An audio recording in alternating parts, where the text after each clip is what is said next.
A lot of companies are trying to play that balance beam. I mean, we joked a little bit about it earlier with YouTube, where YouTube is being called out for being apparently racist, maybe racist, Maybe racist.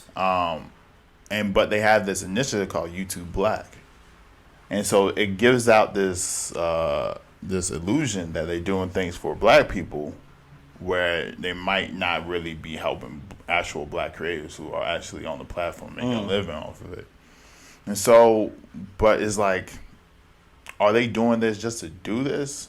Are they doing this because it's great PR? Or are they doing this? But it's like, but you're a company at the end of the day, and so if at the end of the day, if it's not making you money, then you're not going to. You're not going to invest in it, and it's like, so this whole like trying to look like you care, but knowing deep down, if it's not making you money, you're not going. You're going to go to the thing that's going to make you the most money. Yeah. Like that's just how capitalism works.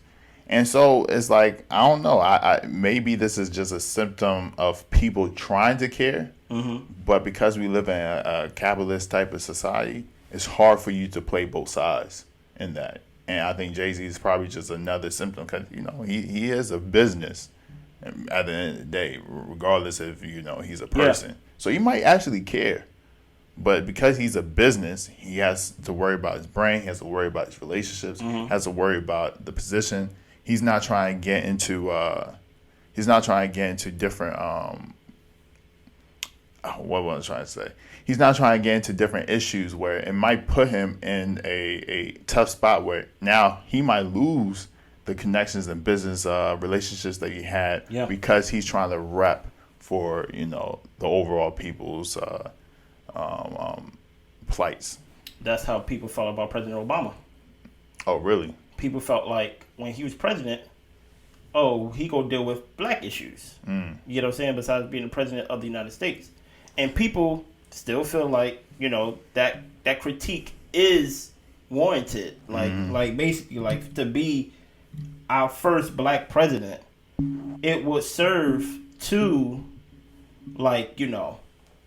do something for black people, because there's only one time in the history of being president of the United States that maybe you could do something for black people and it won't be so bad. You know what I'm saying? Whenever they are in office and they do whatever they want to do for their people, how come you just for one time in a lifetime that people didn't think this was ever going to happen, you can release all the black people for weed? Of course, it doesn't work that way.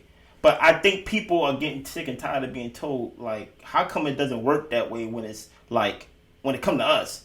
But when we see all the other type of people, it just get done like boom, like that. I mean, but it's weird because at the same time, it's like nobody said, it's like the whole White History Month. Okay. White History Month is not a thing. It's because white history is White History Month.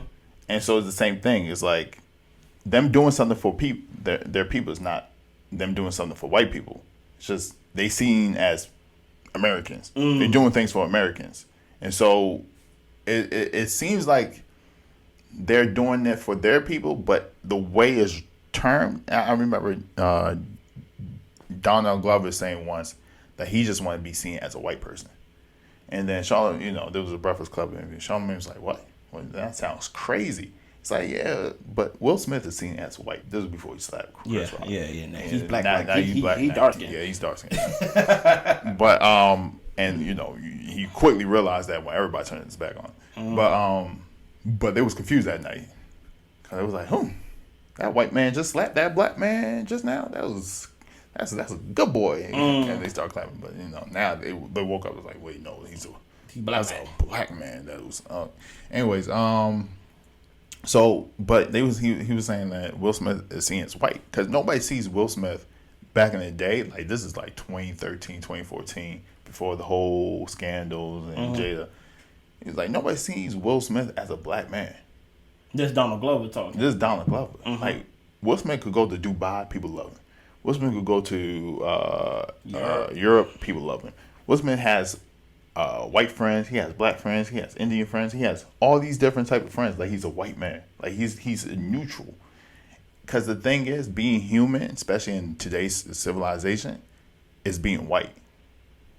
Everything else is asterisks. Like you're an Indian man, you're a black man, you're a, so all these different titles, and so that's why it's kind of weird because it's like when you want to do something for, it's like remember what's that shampoo, Shea Bar, I forgot what it was. Shea Moisture. Shea Moisture, where they're trying to expand their brand. Okay. And they was advertising for white people as well, and people was like, "Why are you doing that?" It's like because they was only geared towards black people, but they understand 80% of the country is white.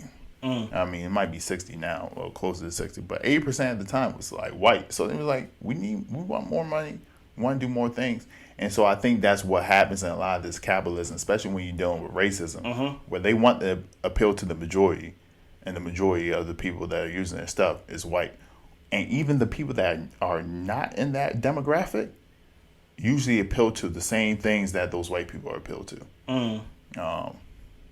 Which is why, this is a little tangent, but which is why I think hip hop is one of those weird phenomenons where it's like, whoa, like people really like this more so than the white stuff. That's crazy to me.